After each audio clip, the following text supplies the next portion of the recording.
Good morning, Dave. Brenna emailed me and asked me to come to the office and see if we could set up a different wireless connection for guests because the existing connection required a very long password, and most guests just said forget it. So she wanted to make it simple and asked me to come in. Well, one of the obvious things you can do is just make the password shorter, but in doing so, they will have access, but the way it's currently set up, from what I could see, is they don't not only have access to your printers, but they have access to your whole network. And that, in a business environment, probably isn't the best idea. And I can show you showing you in this video what I've done both at an attorney's office in Bend and a farmers insurance group in Redmond in order to separate the two connections. So here we go. As it's set up now, you have the internet provider, goes to the modem, goes to a wired router. Yours is also wireless, but then from the router, you're connecting to maybe a printer, Brandon's computer, maybe another computer. And all of these points then are wired to the office, to the data ports in the office themselves. So whatever's connected is on and running, wired. The address range that this has, everything on the network is delineated by an address, and your address range starts at 10.0.0.1.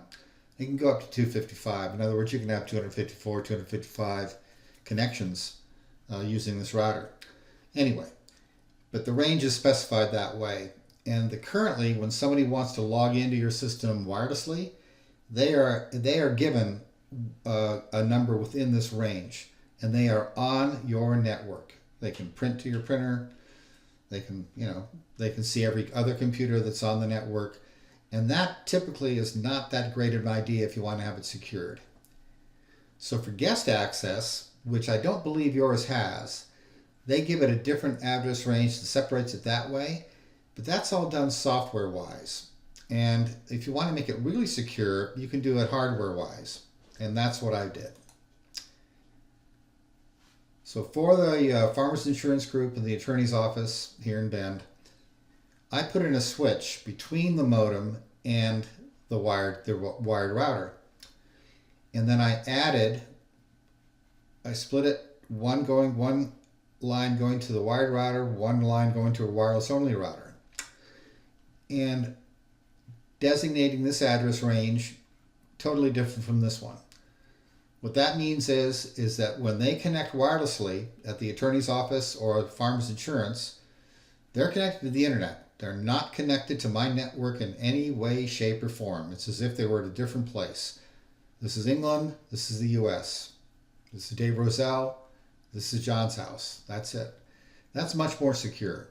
And all it requires is buying a wireless router, getting a switch, buying a switch, making your present router wired only, which all you have to do is tell it, disable the wireless on it, and you're up and running. You're in. Or you could leave the wireless on this one so you could wirelessly print. Probably want to do that. Anyway, I've written all this up for you also, but I hope the video kind of helps. If you have any questions, let me know. I'll be mailing this to you and giving you a link to the YouTube video so you can view this video as often as you want. I know you'll want to show it to all your friends, right? Okay, have a nice trip.